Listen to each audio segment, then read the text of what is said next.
जय जिनेंद्र। मेरा नाम है अंकित जैन और मैं 2 अगस्त 2022 में श्री समेत शिखर पर्वत राज की वंदना करने निकला हूँ। और यहाँ पर कई सारे जो दूसरे धर्म के लोग हैं उन्होंने आना जाना बहुत ज़्यादा मात्रा में शुरू कर दिया है।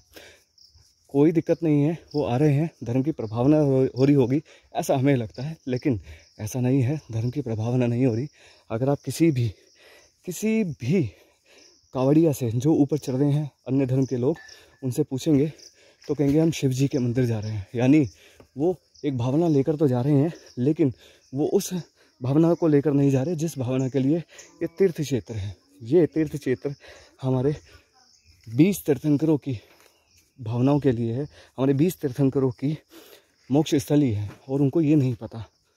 तो मैंने कई सारे कांवड़ियों से पूछा, किसी को नहीं पता होना बहुत ज़रूरी है, नहीं तो ऐसे ही तीर्थ हमारे छिन जाते हैं। अभी एक मुझे इसकी रियलिटी इतनी नहीं पता कि अभी सुनने में आ रहा है कि नीचे जो सोसाइटी हैं श्वेतांबर और दिगंबर, उन्होंने एक दूसरे के साथ मिलकर एक संगठन बनाया है, या वो एक दूसरे के साथ मिल गए हैं और एकता आ गई है, जैनियों में बोला जा रहा है।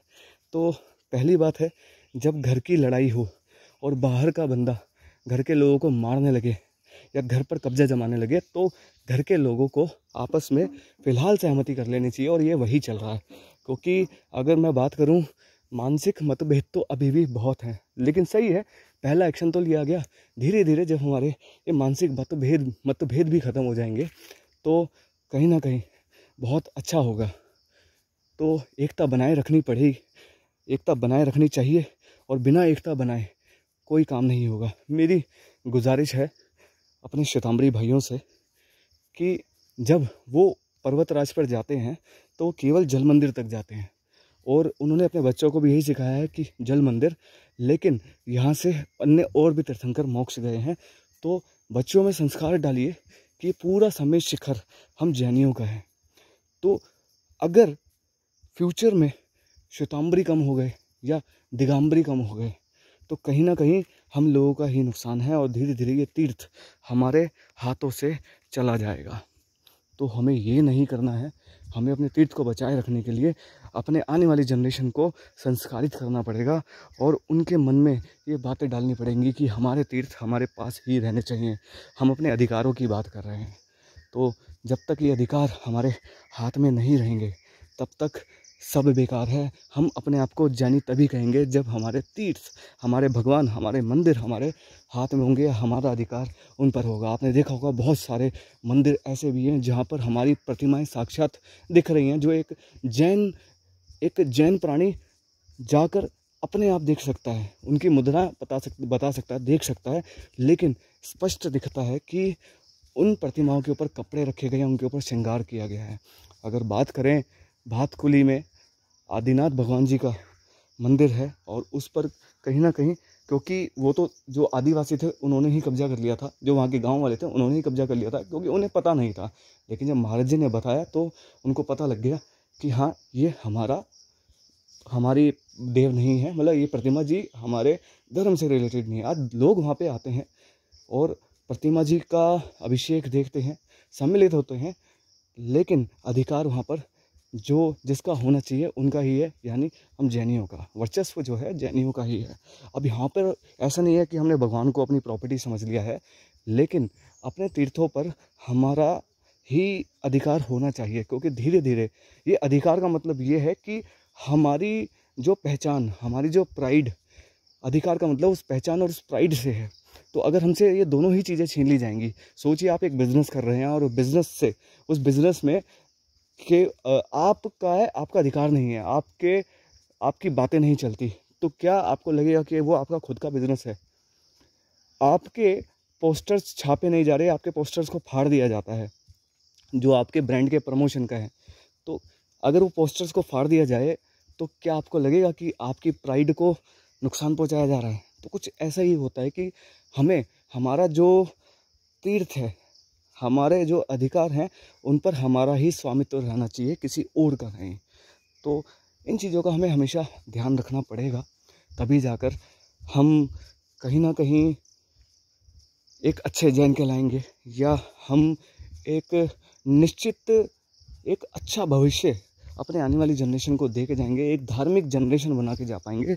अदरवाइज़ हमारी जनरेशन तो जैनी भी नहीं होगी। मैं कई सारे ऐसे जैनियों को जानता हूँ जो बिल्कुल, जिनके बच्चों को नमोकार मंत्र पढ़ना नहीं आता। देखिए, अब एक नया ट्रेंड तो आ चुका है कि हमारे जो लोग हैं, जो हमारे जैनी लोग हैं, उन्होंने अदर धर्मों में शादियां करनी शुरू कर दी हैं, जैसे राजा महाराजा करते थे, लेकिन संस्कार उनके बच्चों में जैनियों के नहीं हैं। तो ये होना बहुत ज़रूरी है। मैं कह रहा हूँ कुछ भी कीजिए, लेकिन हमारा जो हमें दिया गया है, हमारा जो ज्ञान हमें दिया गया है, हमारे संस्कार जो हमें दिए गए हैं, वो हमारी आने वाली जनरेशन से ख़त्म नहीं होने चाहिए। तो हमें बहुत चीज़ों का ध्यान रखना पड़ेगा, तभी जाकर हम एक अच्छे जैनी कहलाएंगे। नहीं तो सब व्यर्थ है। यहाँ पर आकर हम नारे लगाएं, यहाँ पर आकर और हम जंतर मंतर पर बैठ के धरने दें, हम यहाँ पे आके चाहे कितनी जाप कर लें, कोई फ़ायदा नहीं है अगर हमारा तीर्थ हमारे पास नहीं है। तो अपने तीर्थों पर हमारा अधिकार होना चाहिए। इसी बात के साथ अपनी बात ख़त्म करता हूँ और कुछ नई बातें और करेंगे। अब देखिए, बाइक वाले भाई साहब गए हैं, तो धीरे धीरे ऐसे ही अपने लोगों को अपने तीर्थ के ज़रिए एक कमाने का ज़रिया दे दिया है। लेकिन आपको पता है कि अब नीचे जो बोला जाता है, उन्हें मैं बात ख़त्म करते करते दोबारा चालू कर रहा हूँ। अभी बात करते हैं नीचे जो डोली वाले हैं, डोली वाले और बाइक वालों में लड़ाइयाँ होनी शुरू हो गई हैं। अभी आज की डेट में जो मैंने अभी नीचे से इंफॉर्मेशन लेके आ रहा हूँ कि नीचे डोली वालों ने हड़ताल करी हुई है और वो जो बाइक वाले हैं उनको ऊपर चढ़ने नहीं दे रहे। तो अब सोचिए, तीर्थ हमारा और लड़ाइयाँ इनकी, और यात्री कहीं ना कहीं इससे प्रभावित हो जाता है। अगर वो रास्ता बंद करके बैठ जाए तो हम यात्रा नहीं कर पाएंगे। तो ऐसे करते करते धीरे धीरे हमारे अधिकार हमसे ख़त्म कर लिए जाते हैं। तो आने वाली जनरेशन को आप थोड़ा सा इस तरीके से सिखाइए कि ज़्यादा शिथिल होने की ज़रूरत नहीं है, अपने आप को स्ट्रॉन्ग कीजिए। अगर तीर्थों की यात्रा कर रहे हैं तो तीर्थों पे पूरी की पूरी यात्रा खुद से कीजिए, खुद से ही कीजिए। किसी डोली के भरोसे मत रहिए और किसी भी साधन के भरोसे मत रहिए, क्योंकि साधन, जितने हमें साधन मिलते चले जाते हैं उतने ही हम कमज़ोर होते चले जाते हैं। तो अपने आप को कमज़ोर नहीं बनाना है, हमें अपने आप को मजबूत बनाना है और अपने आने वाली जनरेशन को मजबूत बनाना है। तो यही बातें हैं, जो छोटी छोटी बातें हमें ध्यान रखनी पड़ेंगी। अब यहाँ पर बहुत सारी चीज़ों का कब्ज़ा हो गया है। अगर मैं बात करूँ, अब यहाँ पे आ गया हाथी है, देश की जान, हमें होना चाहिए उन पर मान, ठीक है।